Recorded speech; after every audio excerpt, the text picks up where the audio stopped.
Bismillahirrahmanirrahim. Assalamualaikum warahmatullahi wabarakatuh. Waalaikumsalam warahmatullahi wabarakatuh. Alhamdulillahirabbil alamin. Asyhadu an la ilaha illallah wa asyhadu anna Muhammadar Rasulullah. Rabbi shrahli sadri wa yassirli amri wahlul 'uqdatam min lisani yafqahu qauli.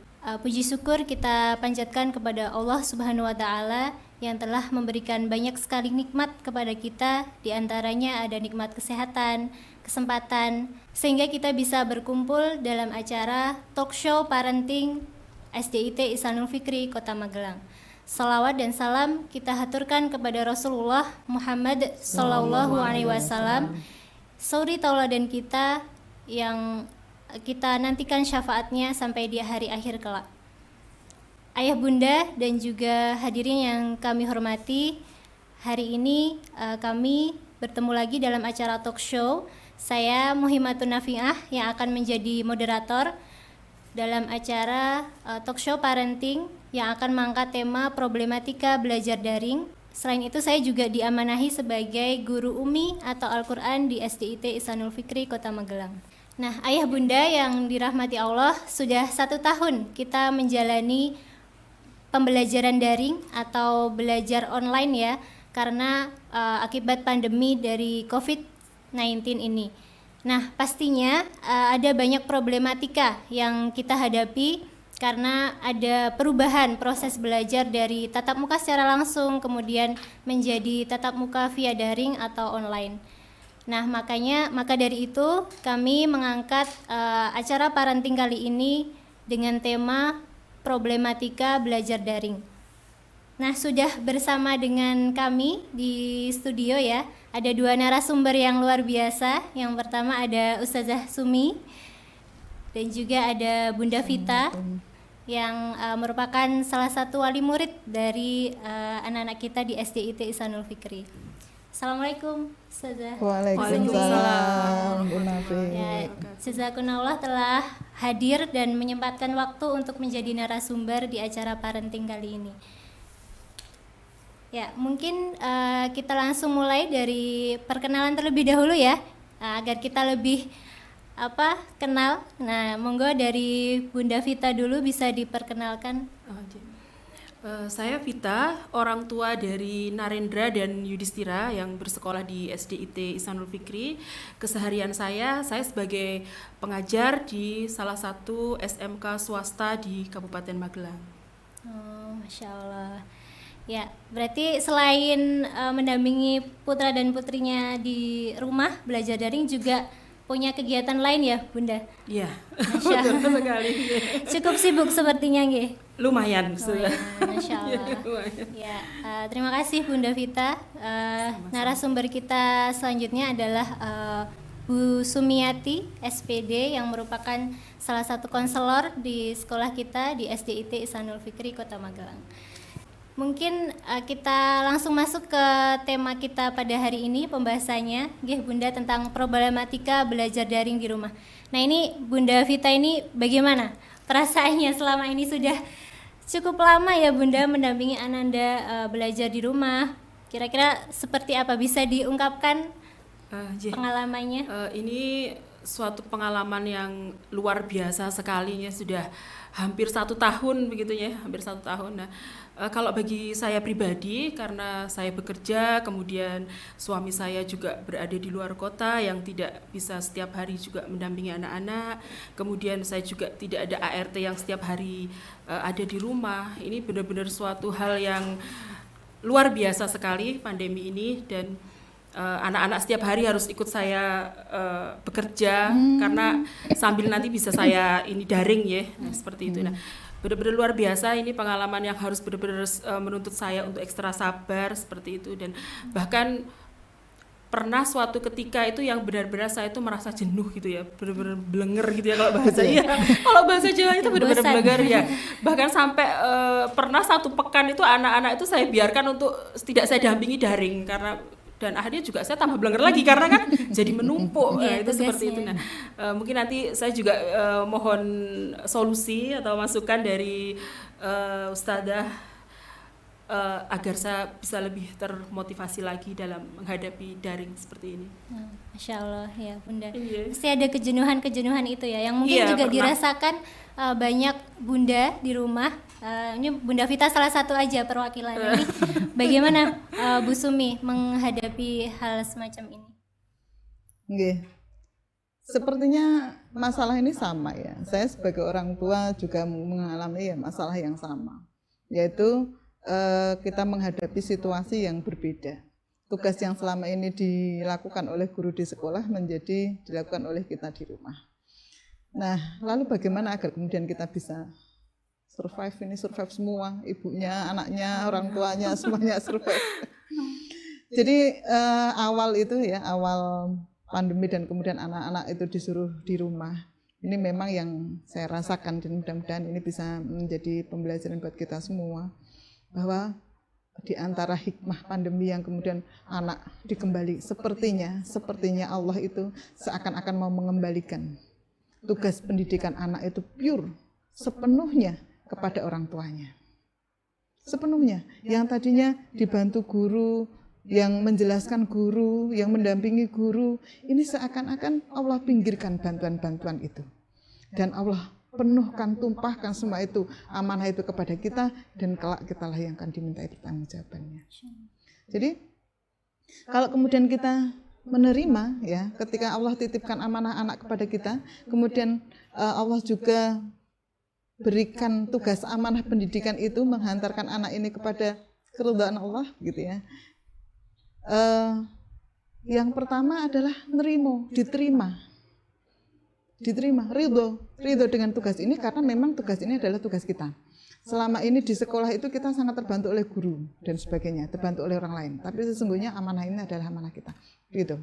Kemudian yang kedua adalah sabar.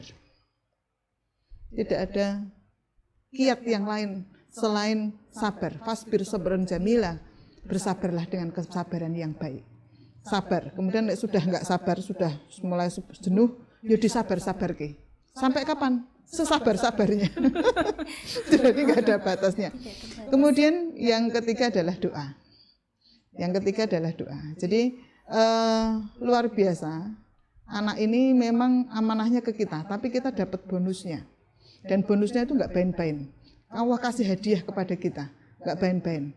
Apa? Investasi dunia akhirat itu ada di anak kita. Ya, ketika kita sudah meninggal nggak bisa beramal lagi. Ya, ini ada kisahnya, seorang yang kemudian di dalam kubur diangkat kedudukannya oleh Allah. Kemudian dia bertanya, ya Allah, ini kenapa? Kenapa kedudukan saya diangkat? Padahal saya sudah tidak bisa beramal. Kemudian kata Allah, ini karena anakmu memintakan ampun kepadaku atas dosa-dosamu. Jadi luar biasa. Dan yang ketiga ada tadi doa. Jadi kita sadari betapa lemahnya kita mendidik anak, ya. Tapi sungguh doa ini luar biasa. Quran surat Ali Imran ayat mulai dari ayat 35, 36, 37. Itu bisa menjadi referensi kita di dalam pendidikan anak. Ya, itu kisahnya Maryam, lahirnya Maryam. Jadi ketika kemudian anak ini lahir, kadang kan kita anak tidak sesuai dengan harapan kita. Yang ini yang membuat kita itu jenuh. Dikongkon gawe tugas, malah main HP, malah ngegame dan sebagainya. Yang membuat kita berat, kesel itu karena tidak sesuai dengan keinginan kita. Dan kadang ketika keinginan kita disampaikan, yang terjadi anak tidak manut, malah membuat tambah kesel. Nah, maka luar biasa ternyata ada ininya doa.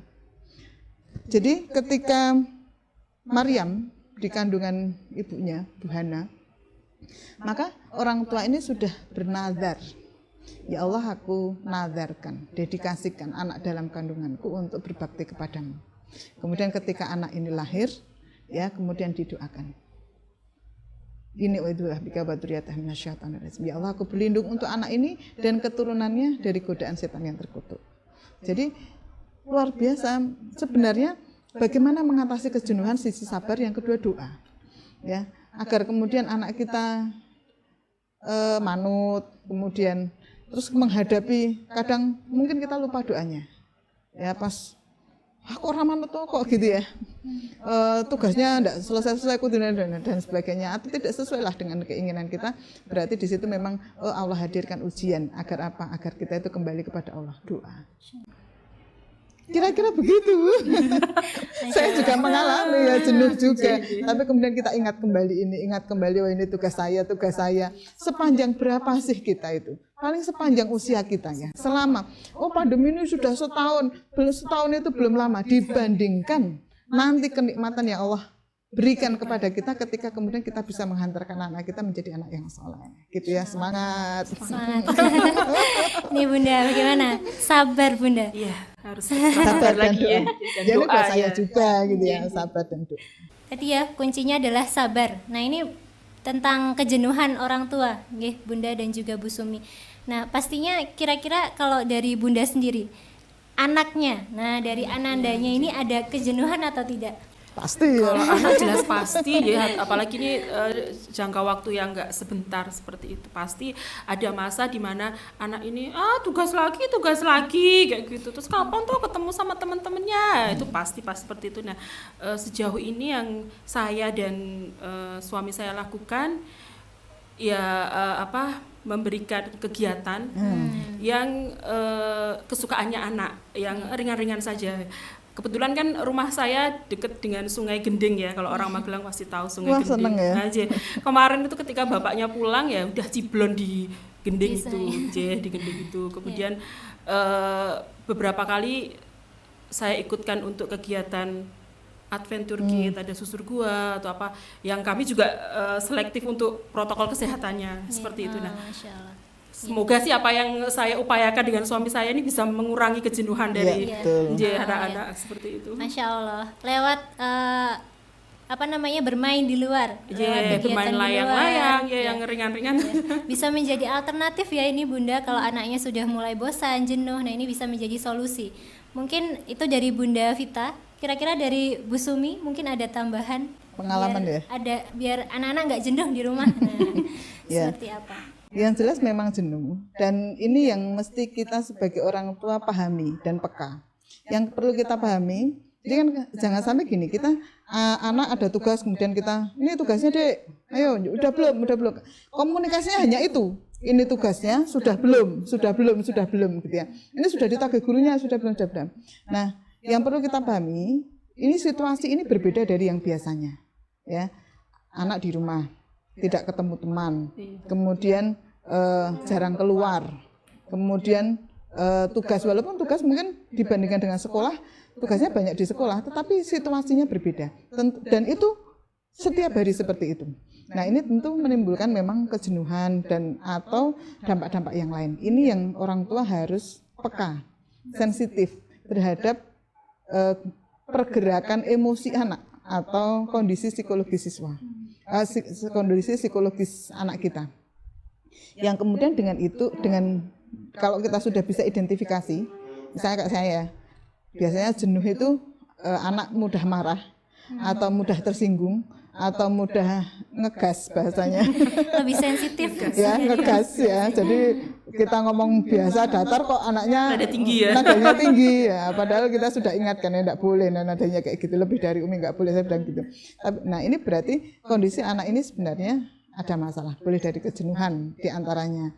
Nah kiat-kiat bisa dilakukan ya tadi ya, memberikan selingan, kegiatan selingan, bisa keluar mungkin masa pandemi memang harus dipilih, atau mungkin sekedar naik mobil atau diboncengin motor gitu untuk keluar, menghirup udara mana jalurnya yang agak hijau-hijau gitu untuk refresh sebentar gitu, karena juga orang tuanya juga ya, apalagi ngoreksi ya Bu ya butuh matanya lihat yang hijau-hijau, yang seger-seger gitu ya. Nah itu satu, itu kemudian juga bisa hobi ya, misalnya kebetulan anak saya senang digambar, di antara sela-sela dia mengerjakan tugas ada gambar, kita kasih fasilitas tambahan supaya dia senang. Ya senang, misalnya tambah pensil warna atau apa, senang. Kemudian ya kegiatan yang lain, kalau tidak harus keluar jauh gitu, ya kegiatan selingan. Kalau saya ya keluarnya ke Mbah. Kebetulan Mbahnya deket ya. Itu sudah senang sekali ya. Sudah senang sekali. Ya itu. Tapi kalau sudah sampai pernah saya mengalami sampai sudah jenuh sekali dan sudah tinggi ininya ya, stresornya sudah sangat tinggi, dia sudah marahnya sudah hendak ini, ya memang saya kemudian kemarin sempat mengambil keputusan untuk izin ke sekolah 1 hari, dan itu selama setahun 1 hari itu saya izin tidak masuk karena memang anak saya butuh rehat. Masya Allah. Ya, monggo. Tapi tetap dikomunikasikan dengan gurunya, dengan butuh sekolah. Komunikasi yang baik antara orang tua kepada gurunya gitu, agar mengerti juga kondisi anak seperti karena apa. bahaya Bu Nafi, kalau orang tua tidak peduli bahaya. Kalau orang tua tidak bisa menangkap ini dan nggak mau tahu bahaya ya, buat kesehatan mental anak bahaya. Gitu kira-kira ya. Masya Allah. Nah itu salah satu cara ya agar mengatasi anak-anak kita, ya mengurangi kejenuhan lah. Bisa kita memilih cara-cara yang kreatif ya sebagai orang tua yang mengetahui anaknya sukanya apa. Nah itu bisa dikomunikasikan. Nah kita lanjutkan untuk topik berikutnya. Ini Bu Sumi dan juga Bunda, kebetulan saya juga diamanahi mengajar Quran atau Umi di SDIT Ihsanul Fikri. Nah ini memang juga banyak sekali kasus-kasusnya atau macam-macam dari orang tua kemudian anak-anaknya gitu. Nah ini saya menemukan juga ada yang tidak responsif Bu Sumi dan juga Bunda. Jadi di Japri juga tidak ada respon, tidak ada balasan, video call juga tidak pernah ikut begitu, hampir tidak pernah ikut. Nah ini bagaimana mungkin bisa solusi untuk yang masalah atau kasusnya yang seperti ini. Bunda mungkin punya pengalaman putranya pembelajaran Al-Quran. Ya sekali lagi memang kita perlu membangun kesadaran dalam diri kita ya, tapi ya memang sebagaimana halnya keimanan naik turun, kondisi hati kita juga kadang berbolak-balik ya kejenuhan. Nah ini yang perlu kemudian dicas begitu ya, dicas. Tapi sesungguhnya ada cerita menarik. Ada seorang pada zaman pada zaman Amirul Mukminin Umar bin Khattab, ada seorang laki-laki yang kemudian datang kepada Khalifah dan mengatakan, ya Amirul Mukminin, anak saya telah durhaka kepada saya. Kemudian dipanggillah anaknya dan dinasihati. Kemudian anak ini menyampaikan, wahai Amirul Mukminin, apakah ada hak anak terhadap ayahnya? Kemudian disampaikan ada. Apa hak anak itu? 3. Yang pertama, hak anak terhadap ayahnya adalah dicarikan ibu yang baik. Ya, dia berhak mendapatkan ibu yang baik. Maka ini benar-benar menjadi evaluasi buat kita sebagai ibu. Apakah kita sudah memenuhi hak anak dengan menjadi ibu yang baik? Dan yang kedua, diberikan nama yang baik. Karena nama itu adalah doa dan harapan orang tua. Dan yang ketiga adalah diberi pembelajaran Al-Quran. Ya, Al-Quran kitabullah, membacanya, memahaminya, menghafalnya. Nah, mengamalkannya. Nah, ini kemudian disampaikan apabila orang tua tidak memenuhi hak anak, ketiga hak anak ini, maka dikatakan sesungguhnya orang tua ini telah durhaka kepada anaknya. Ya, jadi kalau kemudian ini bersyukur ya, kita masih dibantu misalnya kita bacaannya kurang bagus, dibantu gurunya membaguskan, untuk programnya hafalan dibantu, tinggal kemudian bagaimana kita mendampingi anak untuk pengamalan ya nilai-nilai Al-Quran ini di rumah. Yang ya begitu, mesti mesti kita support begitu ya. Nah mungkin bisa sekali waktu didatangilah, ada kendala apa begitu ya di rumah, ada kendala apa nggak ada sinyal di sana. Ada saya punya murid yang tidak ada sinyal, jadi kok video nggak bisa buka, ini juga kendala ya, daring ini kendalanya macam-macam. Tapi kalau kemudian yang perlu kita kembalikan, semangatkan dalam diri kita sebagai orang tua adalah mendidik Al-Quran ini hak anak yang harus didapatkan dari orang tuanya. Kalau tidak didapatkan, maka kita termasuk orang tua yang durhaka kepada anak. Wah ya. Luar biasa ternyata. Tidak hanya anak, ternyata orang tua juga bisa Durhaka. Jadi, Iya. ilmunya memang harus kita ketahui ya Bunda. Nah mungkin dari Bunda ada yang mau ditanyakan atau tambahan? Ya, boleh. Tadi kan yang sudah disampaikan Ustadzah ya, kita harus lebih bersabar lagi, kemudian kita juga berdoa. Nah, kira-kira ada tips Ustadzah atau kiat seperti itu yang mungkin sudah pernah Ustadzah lakukan dan itu berhasil untuk bisa berbagi dengan saya secara pribadi dan orang tua pada umumnya. Oke. Untuk Al-Quran ini, jadi sebenarnya di awal pandemi begitu anak dikembalikan ke saya. Ya, kebetulan anak saya SMP sama SMA, dua-duanya di pondok. Maka kemudian pondoknya di rumah. Berarti saya ustadzahnya, gitu kan? Saya ustadzahnya, saya wali asramanya, gitu ya. Nah, ini yang perlu kita sadari. Nah, kemudian kita bikin program, ya, bikin program yang jelas program pendidikan anak atau satu pembelajaran sekolah ya. Satu pembelajaran sekolah ini sudah dibantu oleh sekolah. Kemudian Al-Quran juga sudah dibantu oleh sekolah, cuma memang kebetulan mungkin sama dengan SDIT, pondok tempat anak saya itu setoran hafalan tidak tiap hari. Tidak tiap hari, padahal saya punya keinginan setoran tiap hari 1 halaman. Nah, maka kemudian ini diprogramkan. Cuma memang dalam penyusunan program, karena yang akan menjalankan adalah anaknya, ini harus dikomunikasikan, setuju apa enggak. Walaupun memang harus dengan bimbingan, motivasi, apa fadilah-fadilah, menghafal fadilah dekat dengan Al-Quran ini disampaikan kembali.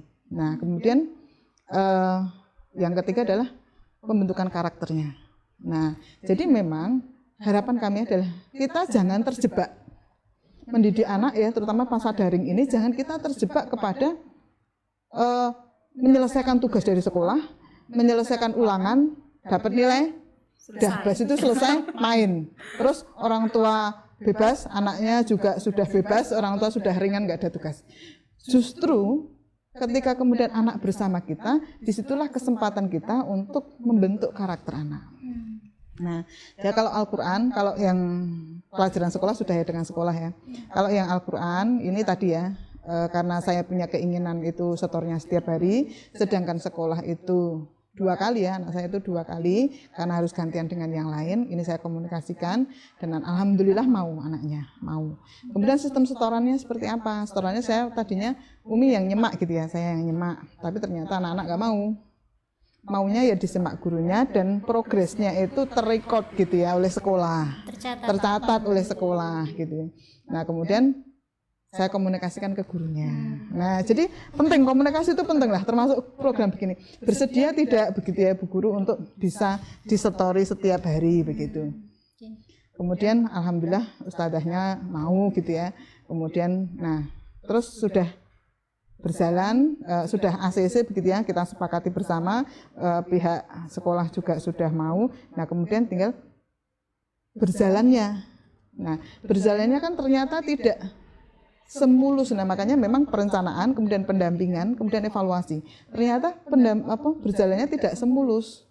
Umi aku besok ya, karena ustadznya kan nggak nagih wong jenenge itu ekstra ya, ekstra tambahan, jadi kan nggak nagih. Terus sudah pada titik saya nggak bisa apa-apa. Dan apa yang bisa dilakukan hanya doa. Doa saja. Allahumma ja'alna wa auladana min ahlil Quran. Ya Allah, minta sama Allah untuk anak itu ketemu dengan kebaikan ya, caranya bagaimana. Dan Masya Allah ini pengalaman pribadi dan saya Masya Allah merinding. Saya doa itu pagi hari ya, kemudian malamnya itu anak saya di WA ustadzahnya dimasukkan program takhosus yang setoran setiap hari.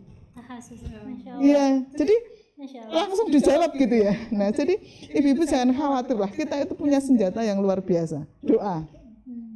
Dan ustadzah juga ya, ketika kemudian kok mentok doa. Jangan lupa doa ya. Jangan lupa doakan anak kita, jangan lupa doakan anak didik kita. Insya Allah nanti akan ketemu. Ini ada kisah Yusuf ya, Nabi Yusuf. Yusuf kecil yang kemudian sama saudara-saudaranya bersepuluh ini rapat mau membunuh gitu ya. Rapat. Yang 9 ini setuju untuk membunuh. Yang satu tidak setuju, tidak usah dibunuh, dibuang aja ke sumur, nanti diambil sama orang dan jauh dari kita. Tapi orang tuanya, ayahnya, yang kemudian memasrahkan, mendoakan Yusuf ini agar ya Allah, aku pasrahkan penjagaannya anakku ini kepadamu. Maka kemudian bisa-bisanya, biasanya rapat itu kalau 5 orang saja, yang 4 itu setuju A, yang 1 B kan ikut yang A ya. Ini bisa-bisanya 10 ini yang 9 setuju, yang 1 tidak setuju, ikut yang 1. Wah, inilah luar biasa doa ini. Maka yang terjadi adalah masih hidup itu ya. Jadi termasuk di dalam pembelajaran Al-Quran ya, karena memang anak kita itu bukan robot, dia punya hati, punya nafsu ya, maka mintalah kepada sang penggenggam hati. Nah itu ya. Nah kalau masalahnya tadi kok tidak respon dan sebagainya, bisa ke rumahnya, mungkin ada kendala-kendala yang kita tidak tahu. Komunikasi ya, karena memang daring itu luar biasa ya, luar biasa. Saya aja Zoom pernah ya, matematika ada yang tidak paham gitu ya, harus diterangke begitu, Zoom listriknya mati. Ya sudah, wifi-nya mati juga gitu ya. Ya kadang putus-putus gitu ya. Akhirnya sudah berbuih-buih yang di sana putus-putus gitu ya. Ya itu tadi. Doa, sabar dan doa. Dan sabar itu bukan berarti ya wes sabar. Sabar itu terus loh ya. Jadi kalau misalnya sekarang belum mau ngaji, ya besok. Nah, kalau belum ada, termasuk anak saya. Jadi jadwal kita itu kan habis subuh hafalan. Kemudian nanti kegiatan di rumah, kemudian sekolah habis itu. Nah, nanti sekolah sampai duhur. Habis duhur dia mengulang hafalan, habis asar dia setoran. Nah, kadang ya lelet gitu ya. Nah, tapi kemudian mesake enggak apa-apa, tapi kemudian kita terus aja. Ya kalau belum mau ngaji ya kita teko ngaji dewe di sebelahnya, atau kita hafalan minta di semak. Itu dia sudah, atau orang tuanya enggak mau tumbuh. Yang penting anaknya yang tumbuh ya ini ya makanya pendidikan itu akan bisa berhasil kalau ya tadi tumbuhnya bersama, keteladanan. Ya, jadi program keluarga ya, contoh gitu. Jadi dia nggak merasa kok aku sengaja dewe gitu ya, kok aku hafalan dewe gitu ya. Rakyatan kita hafalan yang surat-surat pendek itu ya sedikit-sedikit, anak suruh nyimak itu suasananya terbangun, anak termotivasi. Mungkin gitu ya.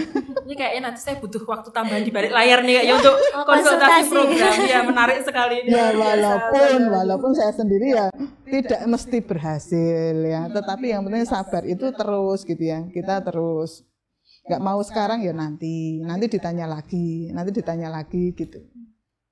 Gitu Bunda. Ya Masya Allah ya, tadi pengalaman dari Bu Sumi ya bisa menjadi contoh atau inspirasi gitu untuk seluruh Bunda yang mungkin membutuhkan semangat gitu kembali untuk caranya bagaimana terus bagaimana mendidik ketika masa pandemi seperti ini. Nah mungkin terakhir sampai di... Oh ya, sebelum terakhir, ini tadi kan baru program Al-Quran ya. Nah ini ya sekedar sharing aja, cerita. Jadi kita juga ada challenge ke anak-anak ya untuk pembentukan karakter. Jadi waktu itu pikiran saya, pumpung anak di rumah, apa karakter yang ingin dibentuk, apa sikap yang ingin ditanamkan lebih kepada anak. Waktu itu saya pengen anak ini pumpung di rumah mendidik untuk berbakti kepada orang tua. Maka kemudian waktu itu saya challenge untuk menemani mbah, menemani itu dalam arti ngopeni. Jadi merawat ibu mertua saya itu alhamdulillah dekat. Tapi tinggalnya di rumah itu sendiri, walaupun sebelahnya itu juga rumah kakak ipar ya. Tetapi untuk yang di rumah itu sendiri. Nah, kemudian saya kasih anak saya kelas 8 SMP, kasih challenge, tantangan. Di samping kita kasih tujuannya kasihan mbah gitu-gitu ya. Nah, kemudian untuk ngopeni mbah gitu ya. Waktu itu waktunya 2 pekan. Kemudian saya kasih ini ya, termasuk masak ya, uang belanja sekian harus dicakke selama 2 pekan itu. Kemudian dia juga masih harus daring, dan alhamdulillah dia mau, dan alhamdulillah lolos challenge. Berhasil. Ya, alhamdulillah. Mendapatkan ini. reward. Ya. Alhamdulillah bisa gitu ya. Untuk anak usia kelas 8 saya kira alhamdulillah ini sudah cukup bisa, SMP kelas 2 cukup bisa. Dan saya tanya bagaimana dia mengatur, ya dia santai aja. Nek kalau kita kan masak pagi-pagi gitu ya, saya sudah nanti pagi-pagi masak, dia enggak, dia ya semaunya dia. Nanti sekolah dulu, habis sekolah ada break itu, di antara Zoom 1 ke Zoom 2 dia belanja. Nah terus ya semaunya dia, ya saya kira ini perlu ditoleransi, kalau ini ya perlu dihargai. Kemudian juga kita kasih program untuk meningkatkan sense of krisis anak-anak dengan lingkungan, ya terutama peka dengan kebutuhan lingkungan. Kita bikin program ngaji di rumah. Jadi kebetulan pandemi ini kan anak-anak tuh nggak sekolah, terus TPA-nya libur begitu ya. Hanya 1 RT red gitu, 5-7 anak. Tapi memang kecil-kecil TK gitu ya. Ada SD ada. Nah kemudian saya diskusikan dengan anak, mau nggak ngajari ngaji sore gitu ya. Alhamdulillah mau. Waktu itu tugas sekolahnya masih longgar. Nah tapi ya berdasarkan evaluasi ini tugas sekolah semakin banyak, setoran juga harus tiap hari. Ini sudah dievaluasi, pada semester 2 sudah tidak bisa dilakukan lagi. Ya, di samping mendapatkan teguran karena berkumpul Kerumunan ya. Tapi saya kira mengajari, kasihan dia tidak ngaji, orang tuanya tidak bisa ngaji. Kemudian bayangkan, ini cerita begini itu sudah menumbuhkan, oh iya ya tak ajari ngaji gitu. Itu sudah lumayan lah. 1 jam setiap hari itu sudah cukup. Jadi tadi Bapak Ibu, jangan terjebak, mendidik jangan terjebak di pelajaran sekolah. Tapi ada rasa yang mesti kita tumbuhkan kepada anak. Ya bismillah. Nah nanti dievaluasi. Terus mau apa lagi? Semoga sebelum Ramadan bisa direncanakan. Bisa program Ramadan gitu ya Bu. Program Ramadan keluarga. Bagus ya. Di samping meningkat ibadah, mungkin ada sedekah, mau ini juga bagus lah. Masya Allah sekali ya. Itu tadi contoh dari Bu Sumi bagaimana memberikan challenge untuk putri-putrinya di rumah, juga untuk bagaimana kita menumbuhkan karakter, tidak hanya bergantung sama program atau tugas-tugas sekolah saja. Masya Allah luar biasa. Nah ini mungkin terakhir ya Bunda, mungkin ada satu pertanyaan lagi ya. Monggo. Ini kadang kan kita juga kewalahan tadi ya untuk masalah mengatasi kejenuhan anak. Mungkin dengan tadi yang sudah kami lakukan dengan mengajak bermain, keluar seperti itu. Nah, ada satu yang kami lakukan. Nah, ini ingin saya tanyakan, apakah itu sebetulnya kalau kami lakukan itu baik atau buruk ya dampaknya. Jadi misalnya kami membuat bintang seperti itu, terutama untuk lebih ke pembiasaan seperti itu ya. Jadi apabila anak sudah sholat subuh 1 bintang, misalnya duhur 1 bintang, kemudian dikumpulkan di masing-masing wadah seperti itu. Kemudian nanti ketika ayahnya pulang ditukar dengan reward. Nah, sebetulnya bukan bintang besar kan? Jangan-jangan nanti bintang kecil tukar bintang besar. Misalnya mungkin pengen makan seperti ini. Kemarin sempat dengan ayahnya juga, ini kira-kira kayak gini kalau keterusan kayak gini gimana ya, baik atau tidak. Nah ini kesempatan sekali ya bertemu dengan Ustazah. Saya tanya kira-kira bagaimana Ustazah? Baik dengan catatan ya, artinya semua program kita memang kita itu perlu meluruskan terus. Ini saya punya pengalaman ini. Jadi dulu kita kan sekolah juga gitu ya. Di sekolah kan juga gitu, reward ke anak itu bintang gitu. Nah, waktu itu kita masih ingat SD itu ada kartu karakter. Ingat nggak Bu? Waktu itu ada kartu karakter, kemudian ada reward. Misalnya melakukan kebahagiaan, rewardnya itu ditandangi guru. Kemudian ada juga punishment, misalnya makan sambil berdiri atau apa, ditulis di situ, dicentang. Itu ada yang kemudian dipakai anak kemana-mana. Nah, waktu itu ingat saya itu disuruh dimintai bantuan teman untuk jaga ke kelas di jam terakhir. Kemudian sudah saya pulangkan. Nah, saya tuh kelewat ada apa di SD itu kan ada makan ya, jadi ada meja makannya. Nah, biasanya piring macam-macam itu sudah dibawa anak-anak. Ini ada satu teko yang masih tertinggal dan anak-anak sudah kadung pulang. Nah, terus ada yang masih di depan pintu gitu. Terus saya, mas, minta tolong, ini dibawa sekalian turun. Ini di lantai 2 ya. Apa jawab anak itu? Kasih ribet toh. Nah, saya madep gitu. Nah, jadi bagus itu memotivasi, apalagi di usia SD ya, anak-anak SD bagus untuk motivasi. Tapi memang kemudian kita jangan terjebak. Tetap tentang bahwa Allah itu akan memberikan pahala, kemudian akan memberikan balasan. Fama ya'mal mithqala dzarratin khairan wa may ya'mal mithqala dzarratin syarran. Ini juga disampaikan. Iya. Jadi jangan sampai nanti terjebak. Bagus itu, ribet dan punishment-nya ada. Dulu kalau saya masih anak saya TK, SD, kalau sholatnya bolong dipotong uang jajan. Nah, uang jajan dipotong gitu ya. Nah itu juga cara. Cuma memang semua reward and punishment itu berlaku. Cuma memang kemudian tadi jangan lupa untuk penanaman filosofinya, nilai-nilainya jangan terlewat. Nanti kalau terjebak di situ kayak tadi, saya nggak nyangka, ribet toh Ustazah, gelem dikongkon dibayari. Itu bahasa nanti kalau udah gede, sidik-sidik wani piro gitu ya. Sini ayah dipijeti 2000 gitu lah. Nah, jadi bagus untuk memotivasi dan kemudian anak seneng gitu ya. Memang kita jangan lupa dengan esensinya, gitu saja. Tetap disampaikan kepada anak. Ya, dan seiring berjalannya waktu nanti dihilangkan. Ya, gitu Bunda. Iya, sudah.